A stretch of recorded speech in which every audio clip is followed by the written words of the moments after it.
चलिए दोस्तों, आज बात करेंगे झारखंड में वन्य प्राणी संरक्षण के बारे में। जहाँ से एक क्वेश्चन हर एग्ज़ाम में पूछे जाते हैं, चाहे वो सहायक आचार्य की परीक्षा हो दोस्तों, चाहे सीजीएल की परीक्षा आप दे रहे हैं, चाहे जेपीएससी के एग्ज़ाम दे रहे हैं। हर एग्ज़ाम में आपको यहाँ से एक क्वेश्चन पूछे जाएंगे और आप सिर्फ वीडियो को पूरा देख लीजिए दोस्तों, आपका एक नंबर पक्का हो जाएगा। यकीन के साथ हम आपसे वादा करते हैं कि आपका एक नंबर आज के बाद मिस नहीं होगा झारखंड जीके से। तो बात कर लेते हैं दोस्तों, झारखंड में एक राष्ट्रीय उद्यान है। सबसे पहले ध्यान रखिए, एक ही राष्ट्रीय उद्यान झारखंड में है और 11 वन्यजीव अभयारण्य है तथा कई जैविक उद्यान अवस्थित है। इनका विस्तार की बात कर लें दोस्तों, राज्य में तो 2.63% भूभाग पर ये फैला हुआ है, जो राज्य के 9% संरक्षित वन क्षेत्र के दायरे में ये आते हैं। वहीं बात कर लें दोस्तों कि 2001 मतलब झारखंड का गठन 2000 में हुआ था, तो 2001 में केंद्र सरकार द्वारा पूर्वी सिंहभूम जिला में देश का प्रथम गज आरक्ष्य स्थापित किया गया था, यानी एलिफेंट रिजर्व। देश का पहला दोस्तों इम्पोर्टेंट तो ये बन जाता है। उसके बाद साहेबगंज जिला में राजमहल पहाड़ियों के आसपास नेचर क्लब द्वारा राजमहल जीवाश्म उद्यान विकसित किया गया है। आपको ये ध्यान रखना है कि राजमहल में दोस्तों जीवाश्म उद्यान विकसित किया गया है। झारखंड सरकार द्वारा राज्य के वन्यजीव अभयारण्यों में 10 वर्ष की अवधि के लिए वन्यजीव प्रबंधन योजना की शुरुआत की गई है। वहीं अब बात कर लेते हैं दोस्तों, जो झारखंड में एक ही है वह है नेशनल पार्क बेतला राष्ट्रीय उद्यान, जो झारखंड का एकमात्र राष्ट्रीय उद्यान है। इसकी स्थापना पूछ लिया जाता है दोस्तों। इसकी स्थापना 1986 को होती है, यानी 1986 को, और ये लातेहार जिला में दोस्तों स्थित है। इसका अगर क्षेत्रफल का बात कर लें तो 231.67 वर्ग किलोमीटर क्षेत्र में ये विस्तृत है। यहाँ 1932 में दोस्तों विश्व की पहली शेरगणना की गई थी। अब ध्यान रखिएगा, विश्व की पहली शेरगणना कहाँ की गई थी, तो यहीं पर की गई थी दोस्तों 1932 में। वहीं 1973-74 में दोस्तों भारत सरकार द्वारा बाघों के स्वस्थान संरक्षण हेतु बाघ परियोजना की शुरुआत भी की गई थी। अब देखिए ना, बाघों के संरक्षण हेतु पलामू बाघ आरक्ष की स्थापना की गई है, जो झारखंड का एकमात्र टाइगर रिजर्व है। अब देखिए, झारखंड में एक मात्र टाइगर रिजर्व भी है, आप इसको ध्यान में रखिएगा, जो कि उसका नाम है पलामू बाघ आरक्षी। यहाँ अगर मुख्य रूप से जानवर देखा जाए दोस्तों, जो पाया जाता है वो बाघ है, शेर है, तेंदुआ है, जंगली सुअर है, चीतल, सांभर, गोर, चिंकारा, नीलगाय, भालू, बंदर, मोर, घनेश, बनमुर्गी आदि वन्य प्राणी यहाँ पाए जाते हैं दोस्तों।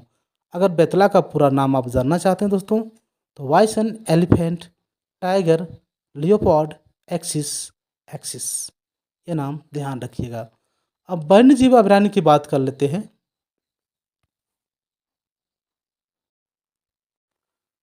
तो सबसे पहले झारखंड में एकमात्र पलामू वन्यजीव अभयारण्य राष्ट्रीय स्तर का है दोस्तों।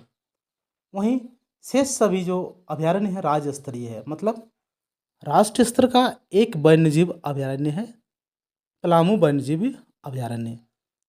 अगर सबसे बड़ा अभयारण्य की बात कर लें दोस्तों, तो वही है पलामू अभयारण्य, जिसका विस्तार 794 वर्ग किलोमीटर क्षेत्र में है। इसके बाद दोस्तों लावालौंग अभयारण्य, जो 207 वर्ग किलोमीटर विस्तृत है। हजारीबाग अभयारण्य, जो 186 वर्ग किलोमीटर विस्तृत है। वहीं दलमा वन्यजीव अभयारण्य, जो पूर्वी सिंहभूम में है दोस्तों, वो 1992 में वहाँ एशियाई हाथियों की स्वस्थानीय संरक्षण हेतु हाथी परियोजना शुरू की गई है। 1992 में दोस्तों याद रखिएगा, पूर्वी सिंहभूम में है दलमा वन्यजीव अभयारण्य। वहीं 26 सितंबर 2001 को सिंहभूम क्षेत्र में देश का प्रथम गज आरक्ष एलिफेंट रिजर्व की स्थापना की गई थी दोस्तों 2001 में। इसका विस्तार जो है दोस्तों 13,440 वर्ग किलोमीटर है। पूर्वी सिंहभूम, पश्चिम सिंहभूम तथा सरायकेला खरसावां जिले में, देखिए 3 जिला को ये टच किया हुआ है, तो नाम ध्यान रखिएगा, पूर्वी सिंहभूम, पश्चिमी सिंहभूम और सरायकेला खरसावां। उधवा झील पंछी विहार जो साहेबगंज में है, बहुत इम्पोर्टेंट है। ये प्रवासी पंछियों के लिए प्रसिद्ध है दोस्तों। यहाँ साइबेरिया सहित विश्व के विभिन्न पंछी पाए जाते हैं, इसलिए ये इम्पोर्टेंट बन जाता है। अब लातेहार जिला में दोस्तों एक महुआ टाड़ अभयारण्य है जो विलुप्त प्राय भेड़िया प्रजाति संरक्षण हेतु प्रसिद्ध है, ये याद रखिएगा महुआ टाड़ का नाम। धनबाद के तोपचांची अभयारण्य के बीच में हरी पहाड़ी नामक एक झील भी है। ये क्वेश्चन बहुत बार पूछा जाता है कि हरी पहाड़ी नामक झील कहाँ स्थित है, किस अभयारण्य में है, तो तोपचांची अभयारण्य में है दोस्तों। उसी तरह बात कर लेते हैं जो अभयारण्य हैं उनकी स्थापना की बात कर लेंगे और कितना क्षेत्रफल है, किस जिले में है।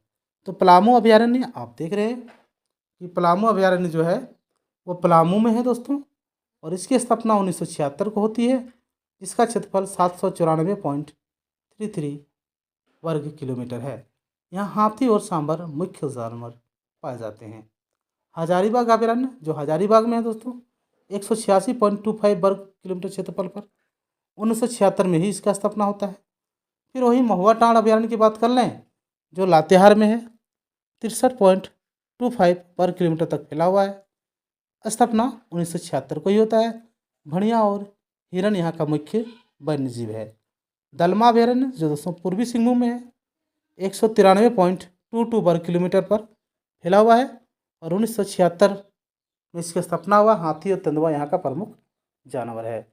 उसी तरह बात कर लें गौतम बुद्ध अभयारण्य जो कोडरमा में है दोस्तों, 259 वर्ग किलोमीटर पर फैला हुआ है और 1976 में इसका स्थापना हुआ। चीतल, सांभर, नीलगाय वन्यजीव यहाँ पाए जाते हैं।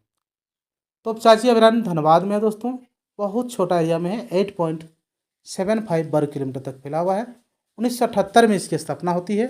तेंदुआ, हिरन, जंगली भालू के लिए प्रसिद्ध है।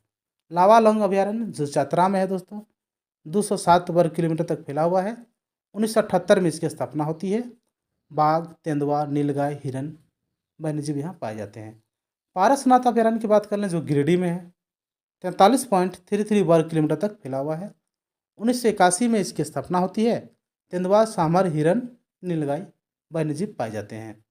कोडरमा अभयारण्य कोडरमा में है दोस्तों, 177.95 वर्ग किलोमीटर तक फैला हुआ है। 1985 में इसकी स्थापना होती है। तेंदुआ, सांभर, हिरन पाया जाता है। पालकोट अभयारण्य गुमला में है, 183.18 वर्ग किलोमीटर तक फैला हुआ है। 1990 में इसकी स्थापना होती है। और एक है उधवा झील पंछी विहार जो साहेबगंज में है, 5.65 वर्ग किलोमीटर तक फैला हुआ है। 1991 में इसकी स्थापना होती है और यहाँ जलकौवा, पटान, किंगफिशर आदि पाए जाते हैं। इसके अलावा दोस्तों ध्यान रखिएगा चंद्रपुरा पंछी विहार जो है वो बोकारो में है। इचागढ़ पंछी विहार सरायकेला खरसावां में है और उधवा पंछी विहार साहेबगंज में है और एक तिलैया पंछी विहार कोडरमा में है। इससे बाहर दोस्तों एक भी क्वेश्चन आपका पूछा नहीं जाता है। आप ध्यान से अगर क्लास को देखे होंगे तो हर क्वेश्चन को आप अटेंड करके आइएगा, इसका पूछा जाएगा क्वेश्चन। तो इसलिए इस तरह का अगर पूरी जानकारी के लिए वीडियो चाहिए तो चैनल को सब्सक्राइब कीजिए और अच्छा लगा तो दोस्तों को शेयर कीजिए। मिलते हैं दोस्तों अगला वीडियो में।